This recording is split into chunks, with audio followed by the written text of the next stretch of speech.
복 있는 사람은 악인의 길을 쫓지 아니하며 죄인의 길에 서지 아니하며 오만한 자의 자리에 앉지 아니하고 오직 여호와의 법을 즐거워하여 그 율법을 주야로 묵상하는 자로다.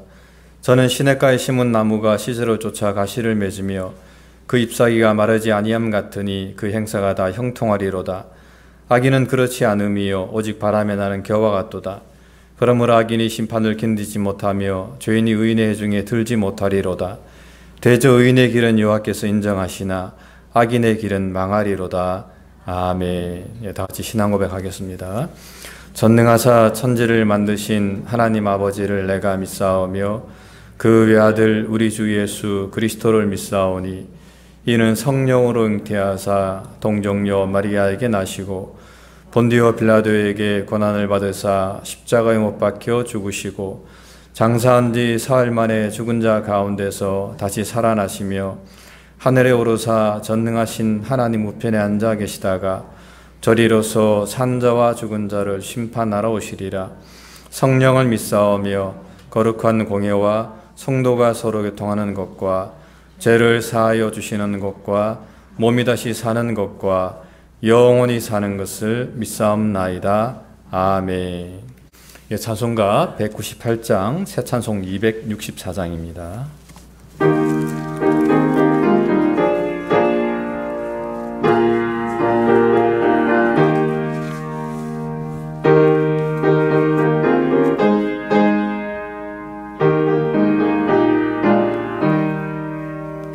정결하게 아는 셈이 나의 앞에 있도다.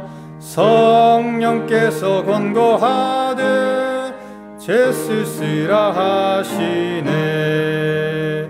찬양하리 찬양하리 죽임당한 어린 양 주께 영광 돌리어라. 우리 죄를 씻어주셨네. 나가는 길 비록 좁고 나의 뜻대로 안 돼도 모든 욕심 다 버리고 주만 따라가겠네. 찬양하리 찬양하리 죽임당한 어린 양 주께 영광 돌리어라. 우리 죄를 씻어주셨네. 나의 마음 제단 위에 불길같이 타도다. 영원토록 찬양하며 주께 영광 돌리리. 찬양하리 찬양하리 죽임당한 어린 양 주께 영광 돌리어라. 우리 죄를 씻어주셨네. 감사하신 주의 은혜 나를 영접하셨네. 내가 지은 모든 죄와 허물 용서하셨네. 찬양하리 찬양하리 죽임당한 어린 양 주께 영광 돌리어라. 우리 죄를 씻어주셨네. 성부 하나님께 영광, 성자 예수께 영광, 성령님께 크신 영광 돌려보낼지어다. 찬양하리 찬양하리 죽임당한 어린 양 주께 영광 돌리어라. 우리 죄를 씻어주셨네. 아멘. 기도하겠습니다. 사랑의 하나님 아버지, 크신 은혜와 사랑 감사합니다. 지난 한 주간도 또 저희를 은혜 가운데 지켜주시고 또 오늘 거룩한 주일 이 복된 날 하나님 저희를 불러주셔서 또 주의 앞에 설 수 있도록 은혜를 허락해 주심을 감사합니다. 하나님 이 시간도 저희의 마음을 다하고 뜻을 다하고 성품을 다해서 살아계신 하나님께 영광 돌리며 또 찬양하며 경배하는 복된 시간 될 수 있도록 은혜를 베풀어 주시옵소서. 하나님 한 주간의 삶을 돌아볼 때 늘 부족함밖에 없음을 주님께 고백합니다. 더욱더 주님을 바라보고 믿음으로 살아야 됨에도 불구하고 참으로 하나님 안에서의 삶보다는 세상을 바라보고 또 세상의 삶을 추구하며 이생의 자랑과 또 안목의 정욕과 또 이 땅의 삶을 통해서 하나님의 영광을 가렸던 우리의 모든 죄악을 주님 용서하여 주시고 다시 한 번 더 주님을 바라보고 또 다시 한 번 더 주님 앞에 서는 복된 시간 될 수 있도록 주님 이 시간 은총을 나리워 주시옵소서. 하나님의 뜻이 있어서 이곳에 주의 몸된 교회를 세워주심을 감사합니다. 바라옵기는 이 몸된 교회가 하나님의 뜻을 이루고 하는 귀한 교회가 되게 도와주시고 특별히 이 지역의 지역교회로서 사명 감당하는 귀한 교회가 될 수 있도록 은혜를 나리워 주시옵소서. 하나님 전도하게 도와주시고 복음을 전하게 도와주시고 주의 사랑을 전하게 도와주시고 선교하는 귀한 교회, 사랑을 전파하는 귀한 교회가 될 수 있도록 주님께서 은총을 나리워 주시옵소서. 또한 하나님 이 베이커스필드에 또 많은 한인 교회가 있습니다. 하나님 그 교회들 위에도 하나님의 특별한 은총과 사랑 베풀어 주셔서 정말 협력하여서 복음을 전하고 주의 사랑을 증거하는 귀한 교회가 될 수 있도록 은혜를 나리워 주시옵소서. 하나님 아버지 또 이번에 하나님 주님의 축복 가운데 또 부흥성회를 잘 마쳤습니다. 바라옵기는 하나님 저희가 끝난 것으로 우리가 정말 끝나지 않게 도와주시고 이 부흥성회 하나님 저희가 잘 끝났는데 이것을 통해서 다시 한 번 더 이 베이커스필드에 하나님의 부흥의 역사가 일어날 수 있도록 은혜를 나리워 주시옵소서. 하나님 또 사랑하는 성도들 하나님 가정을 지켜주시고 저들의 생업 가운데 주님께서 늘 함께해 주시옵소서. 특별히 하나님 많은 환우들이 있습니다. 하나님께서 불쌍히 여겨주시고 주의 손으로 친히 안수해 주사 하나님 저들의 모든 질병이 정말 나사렛 예수 이름으로 낫는 귀한 역사가 있게 도와주시며 간증이 되게 도와주시고 정말 이 땅에서 남은 생에 하나님의 영광을 위해서 정말 건강한 삶을 통해서 하나님께 영광 돌릴 수 있도록 은혜를 베풀어 주시옵소서. 어린 자녀들을 주님께서 지켜주옵시고 하나님 어디에 나가 있든지 간에 정말 빛된 자녀들로서 믿음의 자녀들로서 하나님 저들이 살아갈 수 있도록 도와주시옵고 정말 지혜를 허락하여 주시고 또 명철도 허락해 주셔서 정말 하나님의 자녀로서 성장하는데 부족함이 없도록 은총을 베풀어 주시옵소서. 사랑하는 선교사님들을 주께서 기억하옵시고 하나님 저들 가운데 함께해 주시옵소서.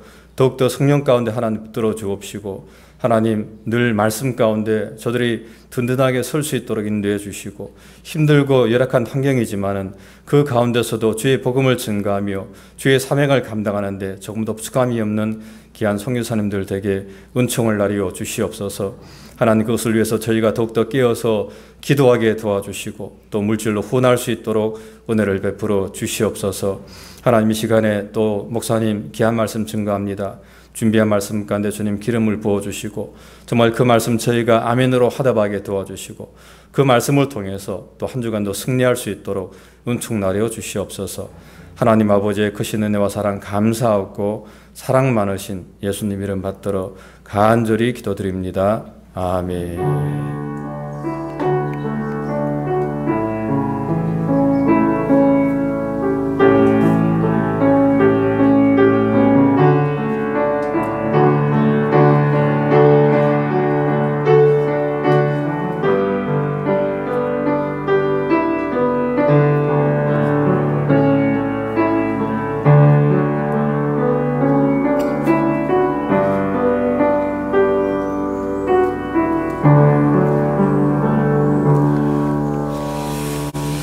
예, 말씀은 요한복음 19장 38절부터 20장 10절까지 말씀입니다. 네, 교독하도록 하겠습니다. 제가 먼저 읽겠습니다. 아리마대 사람 요셉이 예수의 제자나 유대인을 두려워하여 은희하더니 2일 후에 빌라도 들어 예수의 시체를 가져가기를 구하며 빌라도가 허락하는지라 이에 가서 예수의 시체를 가져가니라.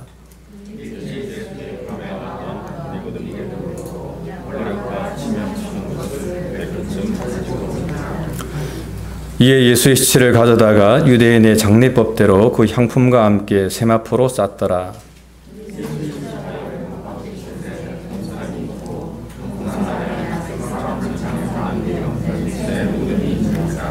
이날은 유대인의 예비리요 또 무덤이 가까운 고로 예수를 거기 두니라.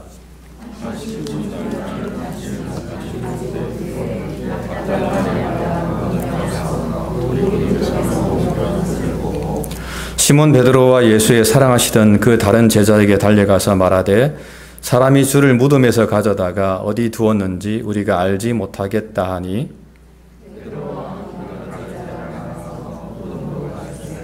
둘이 같이 다름질하더니 그 다른 제자가 베드로보다 더 빨리 달아가서 먼저 무덤에 이르러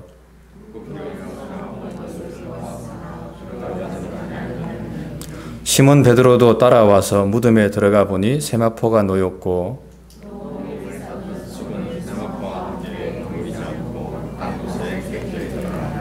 그때야 무덤에 먼저 왔던 그 다른 제자도 들어가 보고 믿더라.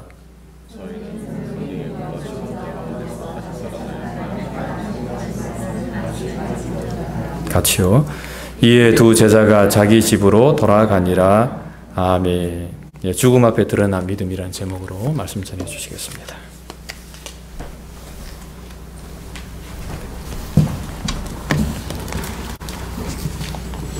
네, 오늘 10월의 마지막 주일 또 성도들과 함께 요한복음 부활의 기사를 함께 나누게 됨을 감사를 드립니다.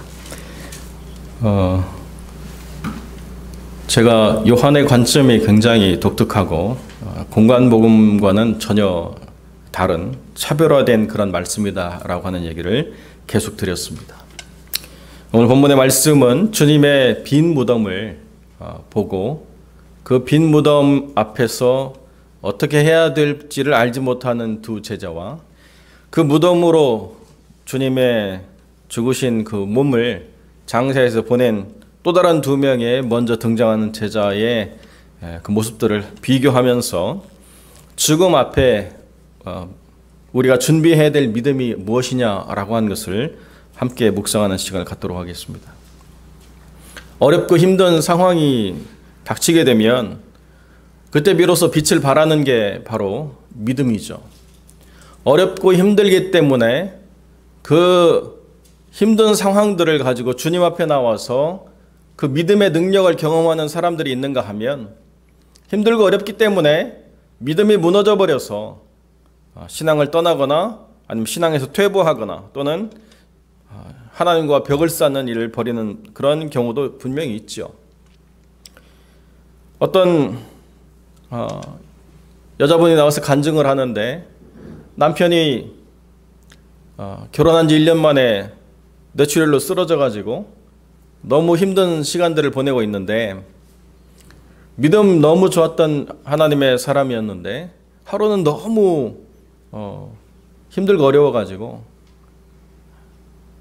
하나님에 대한 원망도 하고 하나님이 없다고도 하고 막 그래가지고 그 아내가 물었대요. 하나님이 없다는 거야? 하나님이 밉다는 거야?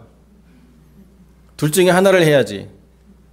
하나님이 없다고 하면서 하나님 밉다고 그러면 말이 안 되잖아. 그랬더니 남편이 하나님이 밉다고.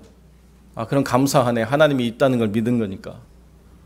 하나님이 미울 수는 있지만 하나님이 없는 건 아니니까 우리가 하나님께 기도해보자. 그래서 재활을 하고 모든 사람들이 안 된다라고 얘기하는데요. 지금은 일어나서 걷게 되고 말도 하게 되고 기본적인 그런 생활을 할 수 있도록 회복이 많이 되었다 이런 간증을 하더라고요. 죽음이라고 하는 것은 사람이 겪을 수 있는 가장 절망적인 상황이죠. 그것을 지켜보는 사람도 마찬가지고 그것을 정말 당면한 사람 더 이루 말할 수 없는 그런 절망적인 상황인데 예수님의 죽음이라고 하는 것은 예수님을 따르는 모든 제자들에게 엄청난 큰 충격으로 다가왔습니다. 그래서 예수님의 죽음을 보면서 우리가 어떻게 해야 될까를 알지 못한 채 주님을 따라다니던 11명의 제자들은 허둥대기만 했어요. 그런데 그렇게 드러난 제자가 아닌 다른 제자들이 주님의 죽으심 앞에서 당당하게 내가 주님의 제자라고 스스로를 드러내고 주님의 죽으심을 스스로가 감당해서 그 모든 장례를 진행하는 그러한 자기 믿음의 고백을 드러내는 것입니다. 아리마대 사람 요셉은 스스로를 감춘 제자였어요. 제자였지만 드러내지 않고 조용히 주님을 뒤에서 따르는 제자였습니다. 그런데 주님의 죽으심을 보고 내가 더 이상 나를 감추고 살아서는 안 되겠다, 스스로를 드러내기로 작정을 했습니다. 예수님도 죽는 마당에 예수님을 따르는 제자들을 누가 고운 시선으로 보겠습니까? 예수님이 그렇게 죽임을 당하고 난 이후에 예수님의 제자라고 하는 것을 밝히는 것은 굉장히 어려운 일이죠. 제가 어떤 KBS MBC 프로그램을 보면서 각처에서 있는 많은 선교사들이 현지 구호 활동가라든가 무슨 의사라든가 이렇게 자막을 달아서 나와요. 이번에도 IT에서 사역하신 한 선교사님을 취재를 했는데 그 자막에 그분 이름과 함께 구호 활동가 이렇게 이름을 붙였더라고요. 그래서 제가 그 유튜브 영상에다가 저분은 선교사님인데 왜 저렇게 자막에 달렸는지 모르겠다 이렇게 댓글 달았더니 그 사람, 어떤 사람이 그 제 자막을 보고 대댓글을 달았어요. 또 수십억 날라가겠네. 이게 세상 사람들이 바라보는 관점이죠. 한번 그 샘물교회 사태를 겪고 난 다음에 하나님의 뜻을 좇아서 해외에 나가서 선교하는 선교사들이 민폐거리, 짐덩어리, 말 안 듣는 사람, 세금 낭비시키는 사람, 이런 사람들로 전락해버렸어요. 그러니까 자이든 타이든 선교사란 이름을 못 붙이고 구호활동가, 농업지도사, 의사 이런 걸로 그냥 대충 감추어져서 이렇게 지내는 지금 상황이라는 거죠. 21세기를 살아가는 지금도 이런데 그때 당시에 예수님을 따르던 제자라고 하는 것을 밝히는 것은 정말 모든 특권을 다 포기해야 되는 것이고 모든 관계가 다 끊어지는 것이고 철저하게 자기가 이룬 업적을 다 내려놓아야 되는 그런 상황인데요. 아리마대 사람 요셉이 그걸 감당했다는 거예요. 죽음 앞에서 난 도저히 더 이상 나를 감추고 살지 못하겠다. 나는 내가 누구인가를 당당히 드러내고 살겠다. 누가 나를 예수님의 제자라고 핍박한다 하더라도 주님이 죽은 마당에 내가 무엇이 두려울 수 있는가? 나는 당당하게 주님의 제자로 살아가겠다는 거예요. 밤에 찾아왔던 니고데모도 마찬가지죠. 니고데모도 주님의 제자임을 만천하에 드러냈다는 거예요. 이 두 명의 제자가 어찌할 바 모르고 허둥대고 있는 다른 11 제자와는 비교할 수 없이 주님의 죽으심과 부활을 준비하는 첫머리에 이렇게 하나님의 거룩한 도구로 사용되어지고 있다는 것입니다. 근데 정작 이 10장에 보면 안식구 첫날에 막달라 마리아가 먼저 무덤에 올라갔어요. 어떤 제자도 가보지 않았는데 마리아라고 하는 여자 제자가 그 무덤에 올라가서 주님의 무덤을 보니 빈 무덤이에요. 그래서 내려와가지고 베드로에게 이야기했습니다. 그랬더니 베드로와 예수의 사랑하시던 그 다른 제자, 자기죠, 요한. 가장 젊었던 제자. 그래서 무덤으로 가는데 아무래도 젊은 요한이 빨리 뛰어가가지고 베드로보다 먼저 갔다는 거예요. 그런데 무덤 안으로는 못 들어갔어요. 왜 그렇습니까? 무덤 안으로 들어가면 율법을 오염시키는 것이기 때문에 스스로 정결례를 취하는 동안 모든 것이 배제되죠. 예수님의 제자인데도 여전히 율법에 의해서 매여 살고 있는 그 수십 년의 시간들이 있기 때문에 여전히 율법에 매여서 그냥 그 앞에서 복음대로 살아가는 게 아니라 율법에 매인 모습을 그대로 보여줘요. 그나마 베드로는 좀 더 담대하게 그 안으로 들어갔지만 결국 두 제자가 뭘 믿었느냐? 예수님이 죽으시고 부활한 걸 믿은 게 아니고 예수님의 시체가 없다는 걸 믿은 거예요. 그때야 보고 믿더라 그러니까 예수님이 부활했다는 걸 믿는 건가? 아니요. 9절에 보니까 죽은 자 가운데서 다시 살아나시는 말씀을 아직 알지 못하더라. 그러니까 믿었다는 얘기는 뭘 믿었다는 얘기예요? 예수님의 시체가 없어졌다는 얘기를 믿은 거예요. 그리고 그 다음에 10절에 뭐라고 이야기하느냐?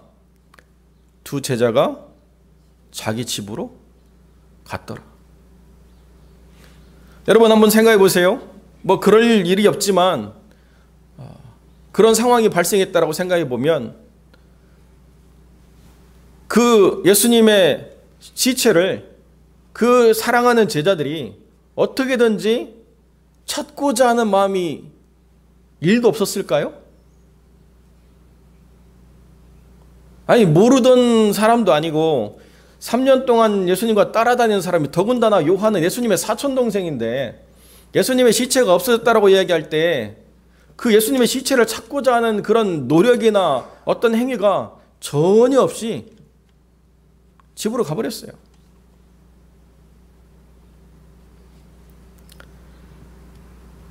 이들의 절망이 부활의 사건보다 더 컸기 때문에 그런 거예요. 아무리 예수님이 부활했다라고 얘기해도 자기의 절망이 크면 죽은 걸 믿지 살아난 걸 믿지 않아요. 주님의 무덤이 빈 무덤이라는 것을 보고 시체가 없어졌다라고 믿지 주님이 살아나셨다라고 믿지 않게 된다는 거예요. 뭐가 문제예요? 절망의 포로가 됐기 때문에 문제라는 거예요. 죽음이라고 하는 것은 부인할 수 없는 사실이고, 이 죽음이라고 하는 것의 문제를 해결할 수 있는 존재는 아무도 없기 때문에 죽음이라고 하는 것을 확인한 그 순간부터 그 다음에는 죽음이라는 것을 토대로 모든 것을 쌓아가지, 죽음이라고 하는 토대를 무너뜨리고 부활 위에서 무언가를 쌓아가려고 하는 그런 생각을 하지 않는다는 거죠. 어떤 한 사람이 자기 삶을 고백하는데요. 8식구인데 남편, 그리고 자기, 그리고 딸아들, 그리고 시동생들, 시어머니, 그리고 시할머니까지 8식구가 살아가는데 남편 혼자 직장에 나가서 돈을 버는데요. 너무 몸이 안 좋아가지고 병원 가서 확인을 했더니 암 말기예요. 그래서 집에서 가족회의가 열렸답니다. 암보험도 없어가지고 전적으로 남편 월급으로 그 모든 치료를 다 감당해야 되는데요. 시할머니가 하시는 말씀이, 산 사람은 살아야 되니까 암 치료하지 마라. 자기가 옆방에서 그 소리를 듣는데요. 진짜 그렇게 할머니 앞에서 한마디도 하지 않는 남편이 너무 서운하더래요. 살 사람은 살아야 되고 죽을 사람은 어쩔 수 없으니까 우리 그냥 치료하지 않기로 가족회의에서 결정을 했습니다. 그런데요, 가족회의가 결정하기 전에 의사가 그러더라는 거예요. 몸무게가 38kg라 항암제를 쓸 수가 없다고. 항암제 쓰면 암이 낫기 전에 당신이 죽을 것 같으니까 어떻게든지 몸무게를 키우고 그렇게 와야 치료할 수 있다고. 그 밤 그 가족회의가 열리고 난 다음에 이분이 밤새도록 갈등과 고민과 눈물을 흘리다가 그 다음날 자기 언니에게 전화했대요. 나 살고 싶다. 그래서 그 언니가 매일 도시락을 싸가지고 그 동생과 함께 걷기 시작했습니다. 그래서 다행히 몸무게가 좀 늘었어요. 그래도 치료는 할 수가 없어요. 그런데 우연하게 한 자동차 정비업체에서 격리를 구한다고 하는 얘기를 들어가지고 면접을 갔는데 90만 원 주는 격리직인데 자기가 사장님한테 그랬대요. 내가 지금 암을 치료해야 돼서 암 치료비가 한 달에 100만 원 들어가고 여기 올 차비가 한 달에 20만 원 더 들어간다. 120만 원이 필요한데 나를 좀 제발 써달라. 그 사장은 90만 원짜리 사람을 찾으면 되는데요. 120만 원을 주고 암 환자를 구해야 돼요. 근데 그 사장이 그 여인의 마음을 받아주고 그 여인을 썼습니다. 여러분, 그 여인이요, 암을 이겨낸 것도 모자라서 격리해서 그 회사 전무이사가 됐어요. 그래서 사회자가 물어봅니다. 아니, 어떻게 그 상황을 다 이겨내셨습니까? 그랬더니 그 여자분이 그 얘기하더라고요. 제가 신앙이 있어서 믿음으로 이겨냈습니다. 남편도 아니고 가족도 아니고 다른 어떤 것도 아니고 죽을 수밖에 없다라고 하는 그 상황 속에서 나를 이겨낼 수 있는 유일한 그 의지의 근원이 뭐냐라고 이야기하면 내 믿음이었다는 거예요. 내 믿음이 그 사실을 어떻게 이해하고 내가 이것을 어떻게 받아들이냐에 대한 관점을 바꾸고 나니까 내가 믿음을 가지고 싸워야 되겠다라고 하는 분명한 의지가 서서 누구도 해주지 않는 그 일을 내가 투병과 또 직장생활과 야간 대학까지 다 자기가 맞춰가지고 격리해서 전무이사가 됐다. 그분은 좀 책을 좀 써야 될 것 같아요. 그렇잖아요?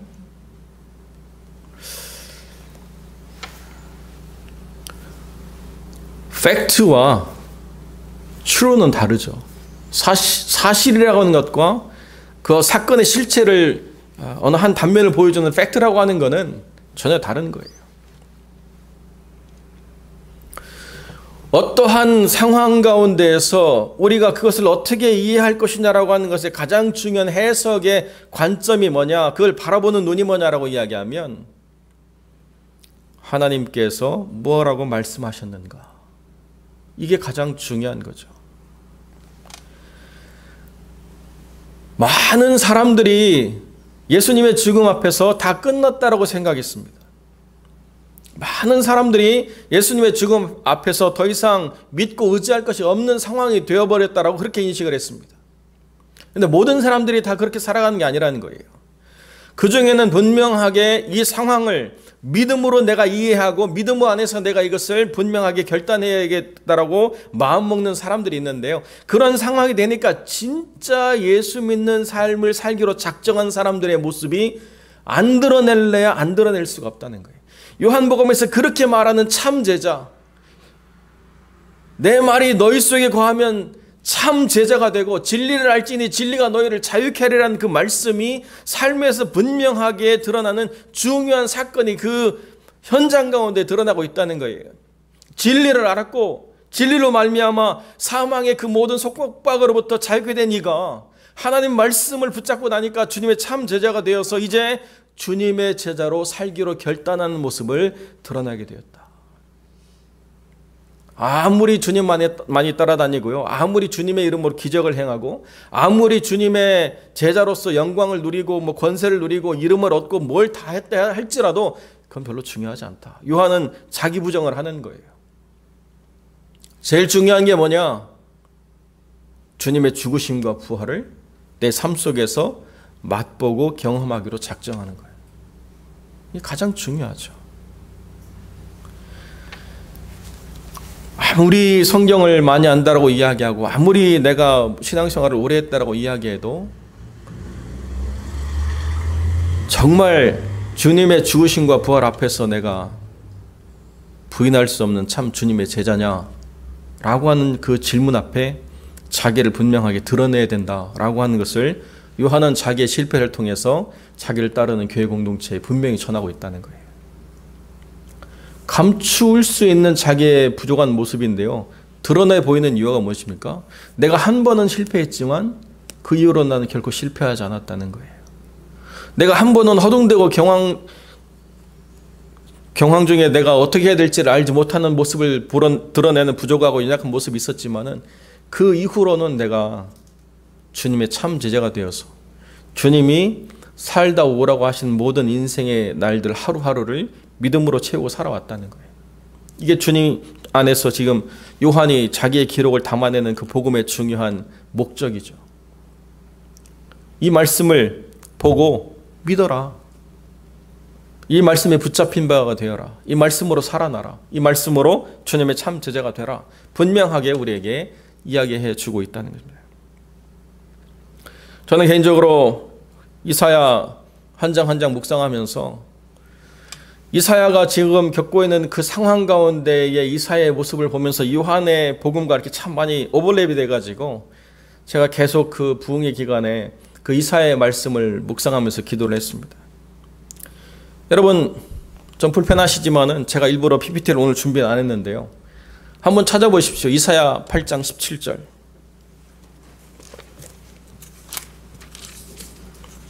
이사야 8장 17절에 이사야가 스스로를 뭐라고 고백하는가?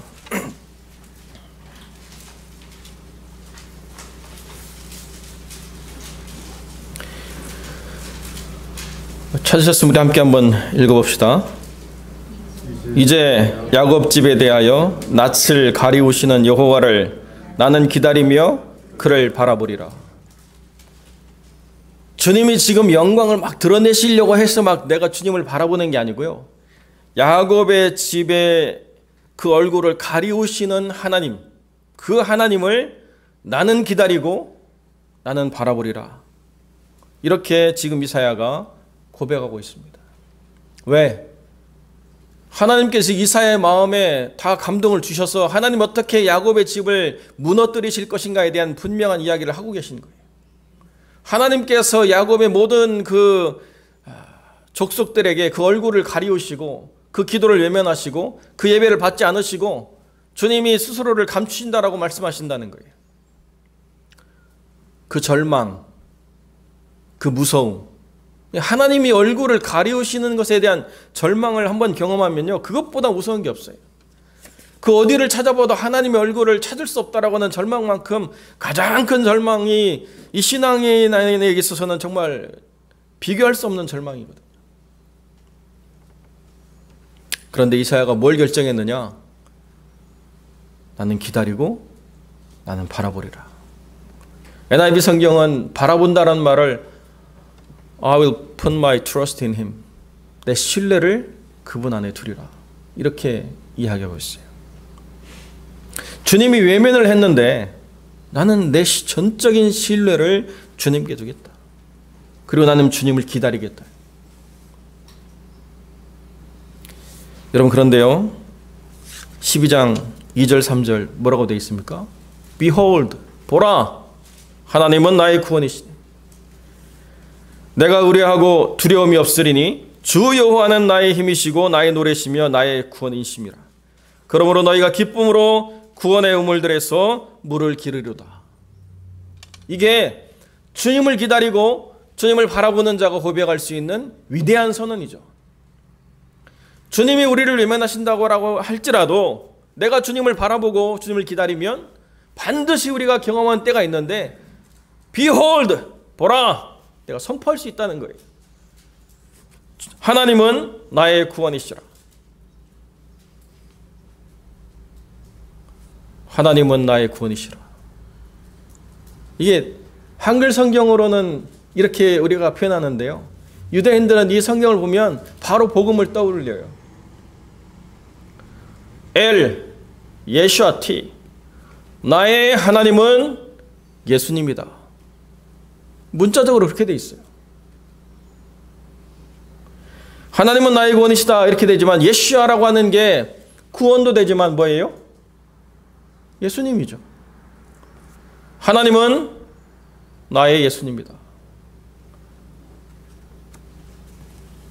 그 예수님의 우물에서 우리가 물을 기를 것이다. 분명하게 히브리 성경은 우리에게 얘기해줘요. 우리가 의뢰하고 우리가 감사해야 될 분명한 하나님의 이름이 뭐냐? 예수예요, 예수.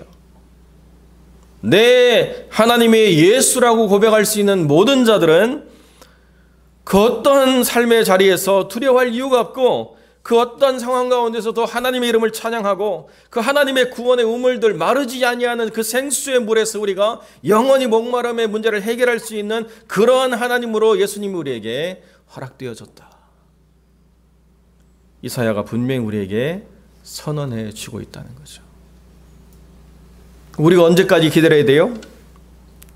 주님이 그 얼굴을 우리에게 향하여 두사 은총 베풀어 주실 때까지 주님을 기다리면 되는 거예요. 그냥 단기 차익으로 주식 단타 매매해서 이익 보듯이 막 믿음을 넣었다 뺐다 할 게 아니고 그 우리의 모든 믿음을 in Him, 그분 안에 두면 된다는 거예요. 상황이 어떻든지 환경이 어떻든지 우리의 믿음이라고 하는 것 자체가 우리의 느끼는 감정이나 우리가 판단하고 우리가 생각하는 우리의 모든 생각이나 우리가 지금 예측하는 모든 것들에 대해서 좌우될 필요가 없다. 그런데 하나님은 나에게 얼굴을 가리고 계시지 않느냐? 그렇기 때문에 믿음을 그분에게 둬야지. 이사야가 그렇게 얘기한다는 거예요. 힘들고 어려우니까 그나마 내가 의뢰할 수 있는 유일한 분이 하나님인데 그분이 잠시 나한테 얼굴을 가렸다 하더라도 내가 그분을 잃어버리면 내가 누구를 의지할 수 있겠는가? 내가 그분 없이는 내가 어떤 것을 덧입어서 내가 이 모든 상황 가운데 신뢰와 어떤 믿음을 회복하겠는가? 그때 판단해야 된다는 거죠. 여러분, 제가 요한복음 3장에서 니고데모를 이렇게 설명하면서 복음의 핵심을 누구한테 가르쳐 줬어요? 밤에 찾아온 니고데모에게 가르쳐 줬어요. 요한복음 3장 16절. 애들이 말을 틔우고 노래를 부를 수 있을 때 그때부터 배우는 노래가 그거잖아요. 하나님이 세상을 이처럼 사랑하사. 어릴 때부터 계속 부르는 찬양, 모든 복음의 핵심이 그거죠. 누구든지 예수 믿으면 멸망하지 않고 영생을 얻으리로다. 그 니고데모에게 말씀을 심었어요. 그 니고데모가 그 말씀에 붙잡힌 바 되어서 모든 공회원들이 예수님을 죽이기로 결정할 때도 니고데모의 강력한 반발 때문에 무산이 됐죠. 그리고 지금 누가 주님의 제자냐라고 하는 그 주님의 죽으심의 절망 앞에서 자기를 드러내야 될 때 허둥대지 않았어요. 뭘 해야 될지 몰라가지고 막 헤매지 않았어요. 어쩌면 여기 100근이나 되는 모략과 침향도 주님의 죽으심과 부활이라고 하는 그 복음의 분명한 명제를 온전히 이해한 제자의 그 준비된 삶의 모습이 아닌가 이렇게 저는 생각이 들어요. 바로 그걸 가져와서 모략과 침향으로 주님을 장사 지내는 거예요. 왕의 장례법이죠, 이게 사실. 그런데 왕이신 주님이 이 제자들의 삶을 이끌어 가시는 거예요. 여기 나와 있는 아리마대 사람 요셉, 여기 나와 있는 니고데모, 여기 나와 있는 막달라 마리아, 이게 초대 교회 공동체에 믿음이라고 하는 것을 증거하는 유명한 사람들의 이름들이잖아요. 요한이 여기에 이름을 새겨놓고 있는 이유가 있는 거죠. 우리는 그때 뭘 해야 될지 모르고, 우리는 그때 어떻게 이것을 받아들여야 될지 모르고, 우리는 그때 이 믿음의 공동체를 어떻게 이끌어가야 될지 모르는 그때에 우리와는 비교할 수 없었던, 감추어졌던, 또는 사람들이 약하다고 생각했던 이 믿음의 사람들이 죽음 앞에서 자기 믿음을 드러냈다. 죽음 앞에서 주님의 제자가 무엇이라는 것을 온몸으로 보여줬다. 이렇게 살아야 된다. 베드로가 주님의 제자지만은 요한복음에서는 베드로가 별로 중요한 사람이 아니에요. 공간복음에서는 마리아는 말씀 잘 듣고 마르다는 일만 하다는 무슨 그런 부엌대기처럼 나오지만은 요한복음에서는 뭐예요? 마르다의 신앙 고백이 얼마나 크냐. 마르다의 신앙 고백을 통해서 나사로의 생명을 주님이 얻게 하셨다. 이걸 보여주고 있는 거예요. 우리가 생각하는 대단한 사람들의 삶, 그게 진짜인지 아닌지 우리가 모르기 때문에 우리가 대단하다고 생각하는 거거든요. 이찬수 목사님이 그런 얘기 하시더라고요. 어떤 성도가 자기한테 그런 그 교회 웹사이트에 댓글을 달았대요. 우리 목사님 언제 봐도 겸손해서 자기가 너무 우리 목사님 존경한다고. 그래서 자기가 그런 생각이 들었대요. 야, 11계명을 내가 잘 지켰구나. 11계명이 뭡니까? 사람들이 생각할 거 아니에요. 잘 감춰라.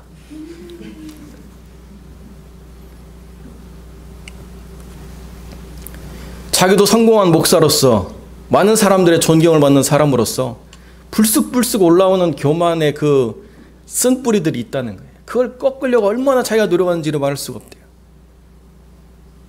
자기가 잘 감췄기 때문에 지금 사람들에게 그런 소리를 듣는 거지. 나라고 하는 사람이 그렇게 된 사람이기 때문에 그런 이야기를 들을 자격이 있는 게 아니다.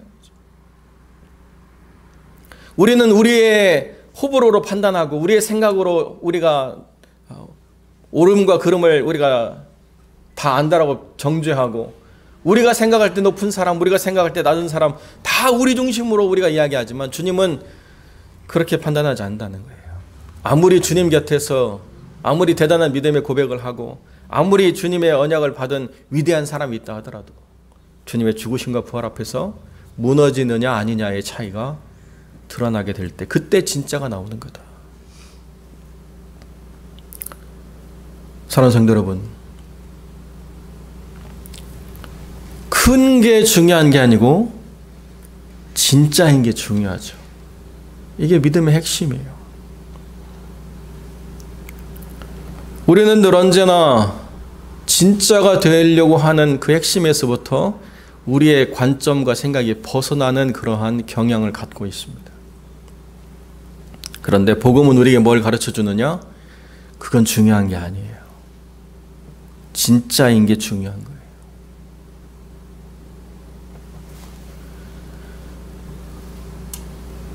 하나님이 우리 안에 허락하신 놀라운 이 믿음의 모습들은 오늘을 살아가는 이 걸어간 하나님의 백성 또 교회 공동체 안에 중요한 가르침을 분명하게 전달해 주고 있습니다.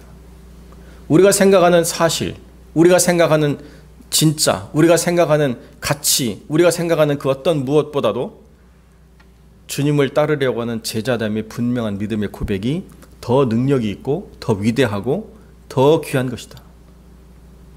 이것을 우리가 지켜낸다고 한다면 세상 모든 사람들 앞에서 주님이 우리 편에 서기를 주저하지 않으시고 세상 모든 사람들 앞에서 내 제자라고 주님이 선언하시는 것을 부끄러워하지 않는다. 이게 가장 중요한 거죠. 막달라 마리아가 어떤 여자입니까? 주님, 그 여자가 삶이 그 과거에 어땠습니까? 그래서 뭐 어쨌다는 거예요. 지금 내 제자고 내 딸이고 내가 사랑하는 나의 사람이다. 이거잖아요. 하나님 안에서 가장 중요한 것을 지켜나가는 삶. 그래서 정말 우리가 생각할 수 없는 엄청난 고통과 큰 아픔의 현장 속에서 내 믿음을 어디에 두었느냐를 드러나게 될 때, 여기 있는 귀한 제자들처럼 또 이사야처럼 하나님을 기다리고 그분을 바라보게 될 때, 나의 모든 신뢰를 그분 안에 둘 때 우리가 고백하는 중요한 믿음의 고백이 있죠. 보라, 하나님은 나의 구원이시라. 나의 하나님은 예수와 예수님이다라고 하는 것을 고백하는 중요한 선언을 하게 된다라고 성경이 약속하는 것을 분명히 믿으면서 하나님 안에서 진리의 선자로서 걸어간 제자로서 온전히 드러나게 되시기를 우리 주님의 이름으로 간절히 축원드립니다. 기도하겠습니다. 거룩하고 존귀하신 아버지 하나님, 감춰졌던 제자이지만 주님의 죽으심과 부활의 사건에서 분명하게 드러나는 이 제자의 모습을 통하여 우리가 생각하고 판단하는 모든 것들이 때로는 가짜일 수도 있다는 생각을, 그래서 스스로를 늘 경계해야 된다는 깨어있음이 있어야 된다는 생각을 분명히 갖게 하시고, 우리 주님, 우리에게 허락하신 모든 삶의 자리에서 주님을 바라보고 기다릴 때에 당당하게 하나님이 나의 구원이심을 보라 선포할 수 있는 귀중한 믿음의 역사를 드러나게 하실 줄로 믿습니다. 많은 교회 공동체의 지체들이 아프고 상하고 또 병들어 있는 이때에 주님 믿음을 붙잡아 주셔서 주님을 의뢰함으로 말미암아 내 하나님이 나의 구원이시다, 나의 예수님이 나의 능력이시다라는 것을 분명히 맛보고 경험하는 위대한 믿음의 순간을 우리에게 허락하여 주실 줄로 믿습니다. 감사드리며 우리 주 예수 그리스도의 이름으로 기도드립니다. 아멘. 교회 앞에 광고드립니다. 하나님의 나라와 주의 몸된 교회를 위해서 계속 깨어 기도해야 될 줄로 압니다. 내일부터 이사야 15장 우리가 이어서 묵상하는데요. 이사야 말씀을 통해서 새 힘 얻고 능력 얻는 시간들이 되시길 바랍니다. 오늘 우리 일부 예배 끝난 후에 우리 최계선 집사님 가정에서 준비한 베트남 쌀국수가 있습니다. 여러분 함께 식사 규제하고 가시기를 원하시는 분들은 함께 참여해 주시고요. 혹시 가져가길 원하시는 분들은 가져갈 수 있는지는 모르겠습니다만 좀 그렇게 또 나눌 수 있게 되기를 바라고, 아이들에게도 동일하게 쌀국수로 점심을 준비하도록 하겠습니다. 섬김에 감사드립니다. 우리 연합부흥회를 위해서 우리 수고한 가정들이 있는데, 우리 옥단 장로님 가정에서 준비한 것과 또 포장을 위해서 수고하시는 라이언 집사님, 그리고 저희 가정에서도 이렇게 구운 계란을 준비해서 이렇게 저희가 섬겼습니다. 옥장로님 가정도 쉽지 않았는데요. 하루 온종일 계란을 구우니까 뭐 제가 집에 있는지 닭장에 있는지 모를 정도로 그래도 감사하게 홈메이드로 잘해서 우리가 잘 섬겼습니다. 예배 영상 유튜브를 통해 참여하실 수 있는데요. 왜 그런지 모르겠는데 둘째 날 저녁 영상이 사라져 버렸어요. 저도 그런 경우도 처음이라서 영상이 4개밖에 없다는 것 양해를 구합니다. 오늘 저녁 7시에 중보기도 모임 우리 함께 모이겠습니다. 단체 톡방 제가 공지해 드릴 텐데 언제든지 참여할 수 있습니다. 함께 모여서 기도하기를 바랍니다. 우리 환우들 위해서 계속 기도해 주시기 바랍니다. 우리 강정정 권사님, 우리가 계속 얼굴 못 뵀다가 오늘 건강한 얼굴 이렇게 뵙게 돼서 반가운데요. 우리 권사님 건강 위해서 계속 기도하고, 우리 김동수 집사님은 12월 2일 좀 큰 수술을 앞두고 있습니다. 그런데 그것도 간증이에요. 왼쪽으로 들어간 동맥이 중간에 끊어졌는데, 끊어진 동맥 사이로 어떻게 실필줄 같은 게 이어져 가지고 그게 지금 붙잡고 있대요. 의사가 그런 경우는 또 처음이라고 또 그러더라고요. 우리는 하나님의 손이 붙잡았다 이렇게 얘기하는데 믿음이 없으니까. 그래서 그 수술과 폐에 또 동맥이 기형인 동맥들이 또 있어가지고 그것들 함께 수술을 해야 된다고 합니다. 기도해 주시고요. 우리 김영희 집사님 이제 잘 이겨내고 계신데 오늘도 함께 예배드려서 감사하고, 끝까지 믿음 안에서 건강 잘 회복하실 수 있게 되기를 함께 기도해 주시기 부탁드립니다. 우리 신하임 권사님도 이명으로 들리는 소리들, 또 숙면의 문제들, 혈압의 문제들 다 주님께서 다스려 주시도록 기도해 주시고요. 우리 오경봉 집사님은 이제 11월 22일 USC에서 병원을 수술하시게 됩니다. 그래도 우리 집사님께서 잘 이겨내고 또 그 상황을 잘 받아들이기 위해서 감사하고, 오히려 이제 수술 마치신 후에는 더 건강한 모습으로 행복하게 두 분이서 이렇게 지내시기를 우리 함께 기도해 드릴 줄로 압니다. 우리 선교사로 돌아간 사역자들, 목회자들, 그리고 사역 현장 위해서 계속 기도해 주시길 부탁을 드립니다. 우리 11월 그 예배 기도 담당자 순서를 올려드렸습니다. 혹시 조정해야 될 분 있으시면 말씀 주셔서 조정할 수 있도록 해주시기 바랍니다. 자, 혹시 추가적인 광고의 말씀 있으시면 말씀 주시고요. 없으시면 우리 찬송 455장, 새 찬송 370장 함께 찬양드리겠습니다.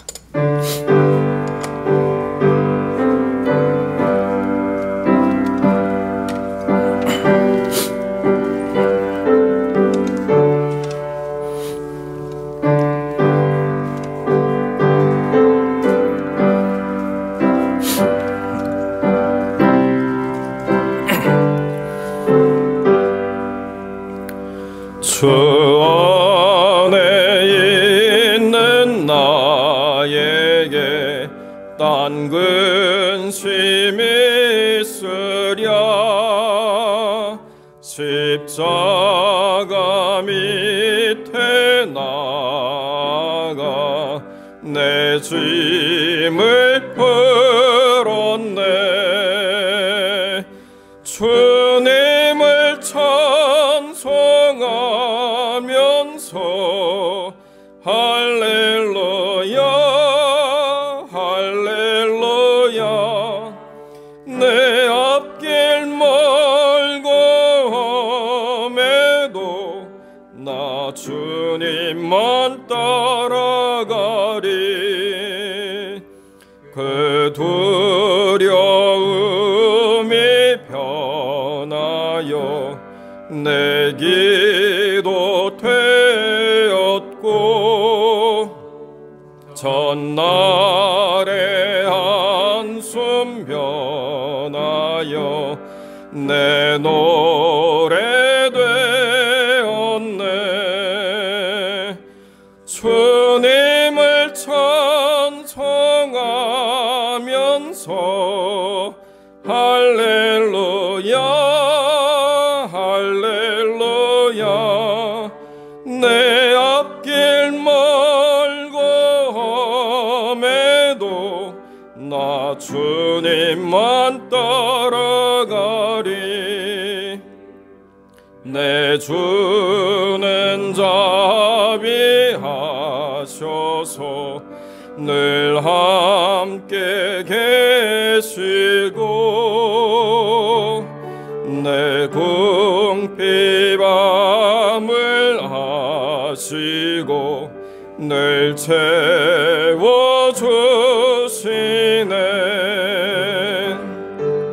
주님을 찬송하면서 할렐루야 할렐루야. 내 앞길 멀고 험해도 나 주님만 따라가리. 내 주와 맺은 언약은 영불변하시니 그 나라 가기까지는 늘 보시네.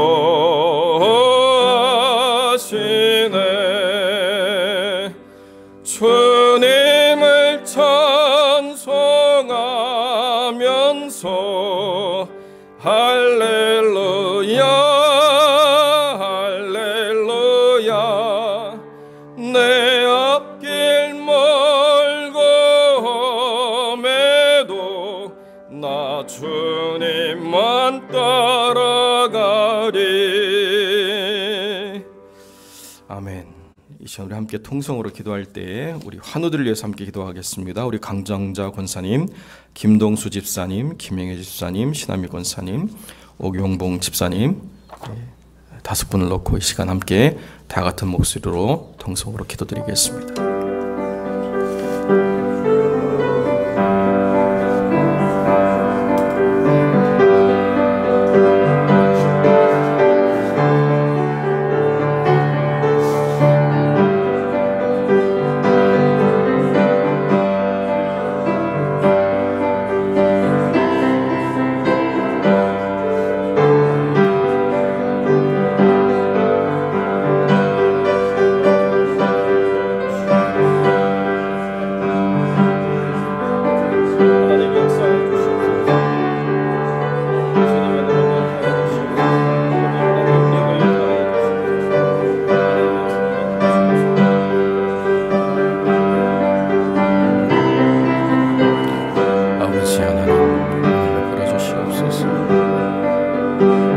주님이 구원이시오, 주님의 기쁨이시오, 주님의 노래시오.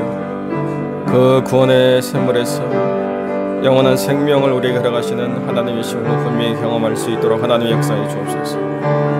우리가 믿는 이 믿음이 참이요 실제요 능력이라고 하는 것을 분명히 증거할 수 있도록 하나님의 역사하여 주옵소서. 보라, 하나님은 나의 구원이시라.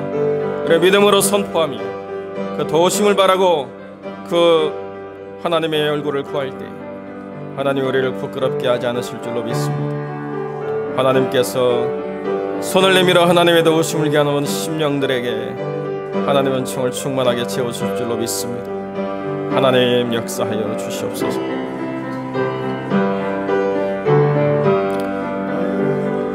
거룩하고 존귀하신 아버지 하나님, 우리가 간절한 마음으로 주님의 도우심을 구합니다. 하나님을 향하여 손을 내밀며 도우심을 구하는 그 귀한 영혼들의 손을 주님께서 굳게 잡아주실 줄로 믿습니다. 내가 결단코 너희를 고아와 같이 버려두지 아니하고 나의 의로운 오른손으로 너를 붙들어 주리라고 약속하시는 그 놀라운 음성을 분명히 경험하게 될 줄로 믿습니다. 주를 바라고 주님을 기다리는 이들의 그 삶을 주님께서 긍휼히 여겨주셔서 그 입술 속에 보라 내 하나님은 구원이시다 라고 선포할 수 있는 분명한 믿음과 또 명확한 증거를 주님께서 우리에게 허락하여 주실 줄로 믿습니다. 거룩하고 존귀하신 아버지 하나님, 이 거룩한 교회 공동체가 하나님의 분명한 증거를 맛보고 경험함으로 더 큰 믿음으로 주를 신뢰하며 더 강한 손으로 주를 붙잡고 나가는 참된 제자의 삶을 살아갈 수 있도록 주님 은혜를 베풀어 주시옵소서. 이제는 우리 주 예수 그리스도의 은혜와 아버지 하나님의 사랑과 성령의 교통하심이 어떤 상황, 어떤 절망, 어떤 순간 속에서도 참 제자의 모습을 드러내고 주를 신뢰함으로 하나님이 구원이심을, 하나님의 생명이심을 맛보고 경험하며 선포하기를 소망하는 거룩한 성도들 머리 위에 이제로 영원토록 함께 계실지어다. 아멘.